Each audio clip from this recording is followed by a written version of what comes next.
Roman soldiers were paid in salt. Civil War armies marched on it. For 150 years, every American soldier ate salt-cured meat. Then, after World War II, the military quietly moved on. And nobody told you what they left behind. A year's supply of freeze-dried emergency food costs $2,000 to $4,000. The technique that fed every army before 1945 requires one ingredient. That ingredient costs 54 cents at Walmart. The emergency food industry has no incentive to remind you this exists. By the end of this video, you will know the exact step-by-step method. You will understand the science behind why it works, and you will understand why the simplest preservation technique in human history disappeared from common knowledge. Welcome to the channel. If you're new here, this is what we do. We dig up practical knowledge that institutions have let die. Knowledge your great-grandparents had, knowledge that made families self-reliant for centuries. We verify it against modern science. Then we hand it to you. No panic, no hype. Just facts you can use. If that matters to you, subscribe. Not for entertainment. For information that might actually matter when it counts. This community values verified evidence over fear. And what I'm about to show you has more evidence behind it than almost anything else we've covered. Let's start with the history they don't teach anymore. 3,000 years before Christ, the Egyptians were salt-curing fish and meat along the Nile Delta. This is not speculation. We have archaeological evidence, salted provisions in tombs, trade records documenting salt as a strategic commodity. At the same time, independently, the Chinese were developing their own salt-curing traditions. Mesopotamia had theirs. These civilizations had no contact with each other. They arrived at the same answer separately. Salt preserves food, period. Now let's move to Rome. The Latin word salarium is where we get the English word salary. Roman legionnaires received a salt allowance as part of their compensation. Think about that. Salt was so valuable, so essential, that it functioned as currency. Roman armies carried salted meat across an empire that stretched from Britain to North Africa. Without refrigeration, without chemicals, without electricity, just salt. Fast forward to colonial America. The average colonist consumed 40 pounds of salt per person per year. Most of that went to preservation. Salt pork, salt beef, salt fish. It was the backbone of the food supply. When the Continental Army formed in 1776, salt-cured meat was the default ration, not the backup, not the emergency option, the default. In 1796, Congress authorized frontier rations for soldiers. Salt pork was the standard protein. This is in the congressional record. You can look it up. Here's where it gets really interesting. In 1861, Congress passed language authorizing fresh beef to be issued in place of salt meat. Read that again carefully. Fresh meat was the substitution. Salt meat was the baseline. The entire ration system was built around cured provisions. Fresh was the exception that required special authorization. The Royal Navy provisioned ships the same way. Barrels of salt, beef, and salt pork sustained crews across the Atlantic and back. In 1938, the sailing ship Moshulu completed one of the last great grain races from Australia to Europe. The crew ate salt-cured meat for months at sea. No freezers, no canning equipment, just salt. For 5,000 years, every major civilization on Earth relied on this single technique. Every army, every navy, every frontier family. It was not a niche skill. It was the skill. So what happened? How did a method that sustained every civilization for 5,000 years just vanish? Before I answer that, let me tell you about the vault. Everything I share in these videos is the surface of my research. The vault is where the full archive lives.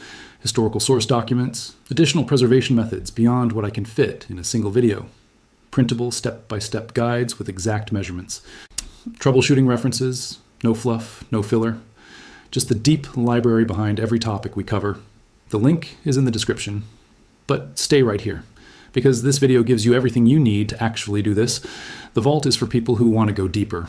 The next section is critical, because this is where folklore becomes biology. Now let's talk about the science, because this is not tradition for tradition's sake. This is chemistry. When you pack meat in salt, you create what scientists call a hypertonic environment. That means the salt concentration outside the meat is dramatically higher than inside. Osmosis kicks in. Water molecules move from inside the meat to the outside toward the higher salt concentration. The meat dehydrates. This is not a gentle process. At a 20% salt concentration, the cellular environment becomes lethal to virtually every common foodborne pathogen. Salmonella, dead. E. coli, dead.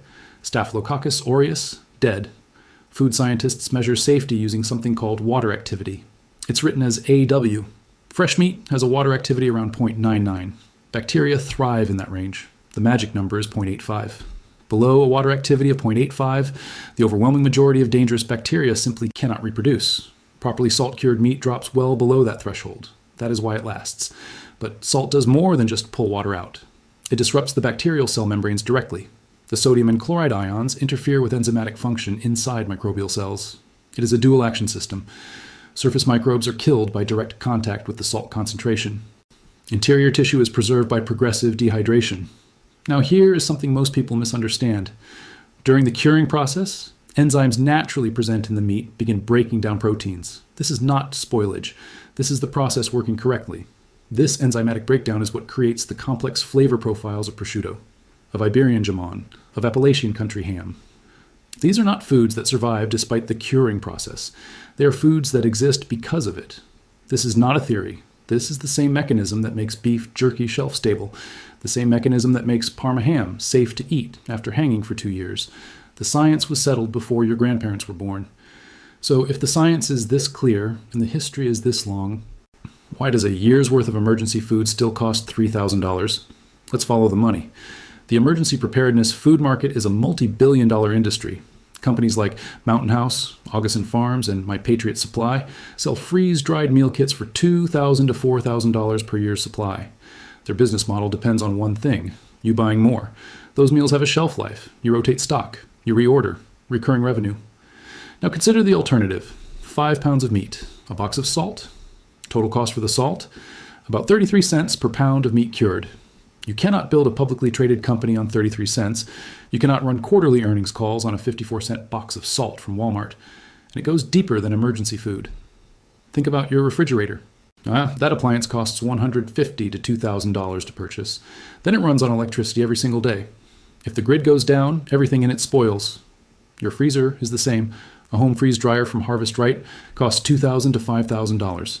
Plus electricity, plus replacement parts, plus specialized bags. Salt-cured meat requires no electricity, no equipment, no recurring costs, no replacement parts, nothing. During World War II, the military funded a massive research effort into food dehydration. Over 400 companies were working on industrial alternatives to traditional preservation. This was not a passive shift. This was an active, funded replacement of a method that had worked for millennia.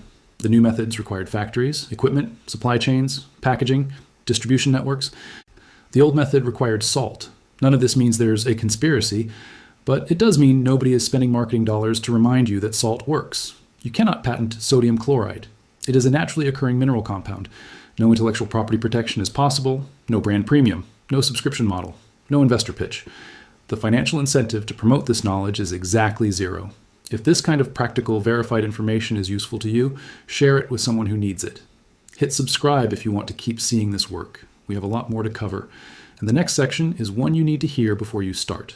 Before I give you the step-by-step, I owe you the honest risks. I would not respect your intelligence if I skipped this. The primary danger in salt curing is botulism. Clostridium botulinum spores can survive in low oxygen environments. However, those spores require moisture to germinate. Proper salt concentration, 20% or higher, combined with adequate airflow, creates conditions where botulinum spores cannot activate. The science on this is clear. The risk is real, but it is manageable with correct technique. The most common mistake is undersalting. If you do not use enough salt, you do not push water activity below the safety threshold. That is where problems happen. More salt is safer than less salt. Always err on the side of more. Temperature matters. Curing should happen in cool conditions. 36 to 40 degrees Fahrenheit is ideal. Historically, people cured in winter or in root cellars, and temperatures up to 55 degrees Fahrenheit were common and acceptable. Now, you may have heard that the World Health Organization classified processed meat as a Group 1 carcinogen in 2015. That is true, but context matters enormously. That classification applies to all processed meat. Factory hot dogs, deli bologna loaded with sodium nitrite, bacon cured with chemical accelerants. It is not a specific indictment of traditional salt-only curing. And speaking of nitrites, the FDA limits sodium nitrite in commercial products to 200 parts per million. Pure sodium nitrite can be lethal at a dose of just 4 grams. Traditional salt curing uses no nitrites at all. 0. You are using sodium chloride, table salt. That is it. Now that you know what can go wrong, here is how to do it right. Materials: coarse, non-iodized salt. This is important. Iodized salt can create off flavors. But use kosher salt or canning salt. You need fresh, whole muscle cuts of meat: pork loin, pork belly, beef round, whole hams. The key is whole muscle, not ground, not processed, whole intact cuts. you need a non-reactive container. Food-grade plastic, stainless steel, ceramic, or glass. No aluminum. You need a cool, ventilated space, a garage in winter, a basement, a root cellar. You need butcher paper or cheesecloth for the hanging phase, and twine for suspension. Step 1. Select and trim your meat. Remove any loose flaps or damaged tissue. Pat it completely dry. Step 2. Coat every surface with salt, every fold, every crevice. Use a minimum of 1/4 cup of salt per pound of meat. Do not guess. Measure. Step 3. Pack the salted meat into your container. Place it in your cool location. Do not seal it airtight. Air circulation helps. Step 4. Cure for a minimum of 5 days for small cuts like a pork loin. For hams, cure 2 days per pound. A 10-pound ham cures for 20 days. For bacon-style belly cuts, 1.5 days per pound. Step 5. Remove the meat. Brush off all excess salt with a stiff brush or your hands under cool water. Pat dry thoroughly. Step 6. Hang the meat in a cool, ventilated space using twine. You're waiting for a weight loss of 35 to 65%. This is the drying phase. It can take weeks to months depending on the size of the cut and conditions. Step 7. Once target weight loss is achieved, wrap in breathable material, butcher paper or cheesecloth. Store in a cool, dark location. That is it. That is the whole method. The total cost of salt for 5 pounds of meat is approximately $1.65. The equivalent weight in freeze-dried meat from a preparedness company runs $30 to $60. For bulk preparation, 50 pounds of salt costs under $10. That is enough to cure hundreds of pounds of meat. For those who want to go further, cold smoking adds antimicrobial phenolic compounds from the wood smoke. It is not required, but it extends shelf life and adds flavor. Pemmican, dried cured meat pounded with rendered fat and sometimes dried berries, is arguably the most calorie-dense, shelf-stable food ever created by human hands. Properly made, it lasts years. Properly salted and dried whole muscle cuts last months to years at room temperature.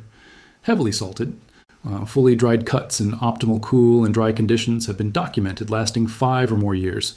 Though, I should be honest, that extreme end is anecdotal, not verified under controlled lab conditions. No one has funded that study, and now you understand why. Let's bring this full circle. 3,000 years before Christ, Egyptians preserved meat with salt. Roman legions carried it across an empire. Colonial Americans consumed 40 pounds of salt a year to keep their families fed. The Continental Army ran on it. The Civil War was fought on it. The Royal Navy sailed on it. For 5,000 years, this was not an alternative. It was the method. It is legal everywhere. It cost pennies. It requires no electricity, no equipment, and no subscription. You now know what your great-grandparents knew, what every frontier family knew, what every military quartermaster knew, and what the modern food system simply forgot to teach you. If someone you care about is spending thousands on emergency food, send them this video. If someone in your life thinks self-reliance requires expensive gear, send them this video. The knowledge is the gear. Next week, we are going deeper into the vault on a method that is even older than salt curing, one that most modern survival experts have completely wrong. You will not want to miss it. 5,000 years of proof, 54 cents to start.